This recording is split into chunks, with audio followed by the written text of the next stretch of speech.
Friends, എല്ലാവർക്കും പുതിയ മനോഹരമായിട്ടുള്ള ഒരു വീഡിയോയിലേക്ക് സ്വാഗതം. ഇന്ന് നമ്മൾ പോകുന്നത് കർണാടക സ്റ്റേറ്റിലെ മൈസൂരിനടുത്ത് നിന്ന് ഏകദേശം ഒരു 10-20 കിലോമീറ്ററിനകത്ത് പോകാൻ കഴിയുന്ന ഒരു ഹില്ലിലേക്കാണ്.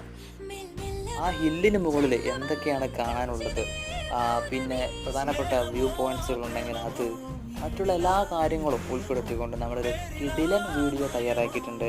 അപ്പോൾ വീഡിയോ കാണാനായിട്ട് നിങ്ങൾ ചെയ്യേണ്ടത് നമ്മുടെ ചാനലൊന്ന് കയറി നോക്കുക. വീഡിയോ അപ്ലോഡ് ചെയ്തിട്ടുണ്ട്, അത് കാണാം. വീഡിയോ ഇഷ്ടപ്പെട്ട് കഴിഞ്ഞാൽ തീർച്ചയായിട്ടും ലൈക്ക് ചെയ്യുക. അതുപോലെ തന്നെ സബ് ചെയ്ത് കഴിഞ്ഞാൽ ഇതുപോലുള്ള മനോഹരമായിട്ടുള്ള വീഡിയോസ് ഒരുപാട് വരുന്നതാണ്.